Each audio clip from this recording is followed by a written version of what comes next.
Nicolas Sarkozy a été mis en examen, vendredi, pour recel de subornation de témoins dans l'enquête sur de possibles manœuvres frauduleuses pour le disculper des soupçons de financement libyen de sa campagne présidentielle 2007.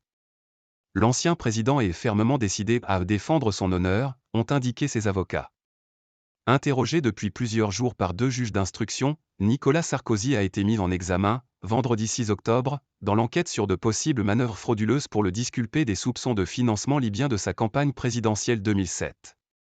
L'ancien président est soupçonné d'avoir participé à une opération visant à obtenir la rétractation des accusations formulées contre lui par le sulfureux intermédiaire franco-libanais Ziad Takieddine. L'ex-chef de l'État, 2007 à 2012, arrivé en voiture vers 9h40 au tribunal judiciaire de Paris, a été mis en examen pour recel de subornation de témoins et association de malfaiteurs en vue de la préparation d'escroqueries au jugement en bande organisée. Nicolas Sarkozy est fermement décidé à faire valoir ses droits, établir la vérité et défendre son honneur, ont écrit ses avocats, mais Jean-Michel Darrois et Christophe Ingrin, dans un communiqué transmis à l'AFP. Cette mise en examen ouvre la voie à un possible nouveau procès pour la figure de proue de la droite française. Elle a été prise au terme d'une trentaine d'heures d'interrogatoire au total sur 3 jours et demi, menée par 2 magistrats financiers chargés de cette information judiciaire ouverte en mai 2021 sur cette opération, appelée Sauver Sarkozy par l'un des mis en cause. Par cette mise en examen, les juges signifient qu'ils estiment disposer de suffisamment d'indices graves ou concordants quant à sa participation aux manœuvres élaborées par au moins 9 autres protagonistes impliqués à des degrés et moments divers, possiblement en leur donnant son aval. Parmi les mis en cause, la reine des paparazzis Mimi Marchand, l'intermédiaire Noël Dubu, déjà condamné pour escroquerie, le puissant chef d'entreprise David Leyani, etc. Les poursuites contre le financier Pierre Reynaud, mort en mai, sont éteintes.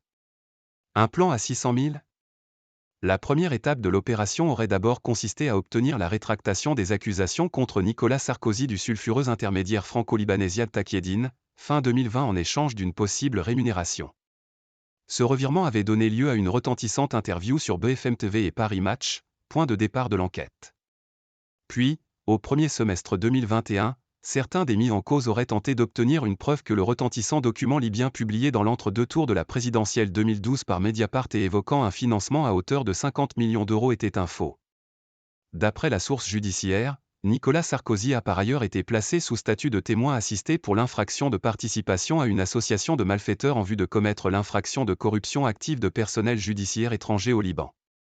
Certains protagonistes de cette opération sont en effet soupçonnés d'avoir tenté de corrompre des magistrats libanais pour qu'ils libèrent un fils Kadhafi détenu dans ce pays, afin que la famille du défunt dictateur libyen facilite la mise hors de cause de Nicolas Sarkozy. Pour les enquêteurs, selon un chiffrage récemment établi, au moins 608 000 € auraient pu être utilisés pour l'ensemble de l'opération, dont les protagonistes contestent la teneur frauduleuse. Ni de près, ni de loin. Entendu en juin par les enquêteurs de l'Oclif, spécialisé dans les affaires financières, l'ex-président a certes dit avoir été informé par Mimi Marchand en octobre 2020, soit un mois avant que l'information ne soit publique, d'un souhait de Ziad Takieddine de changer de version. Mais selon ses auditions dévoilées par Libération et consultées par l'AFP, Nicolas Sarkozy a assuré que l'idée même que je puisse pousser directement ou indirectement au financement des pieds nickelés est une idée folle. Aucun élément concret matériel, de téléphonie, ne peut, incriminer dans cette folie, ni de près, ni de loin, a garanti l'ancien chef de l'État.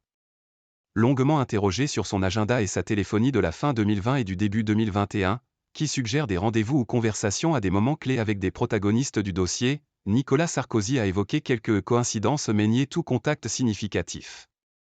Pour lui, toute cette petite bande n'a que pour seule préoccupation de se faire mousser les uns par rapport aux autres bancs prétendant être en contact avec lui. Cette décision des magistrats vient alourdir l'agenda judiciaire déjà chargé de Nicolas Sarkozy, qui sera samedi matin dans son fief de Neuilly-sur-Seine pour la promotion de son dernier livre Le temps des combats, Aide. Fayard. Outre le procès du financement libyen, prévu début 2025, il sera jugé en novembre en appel dans le dossier Big Malion.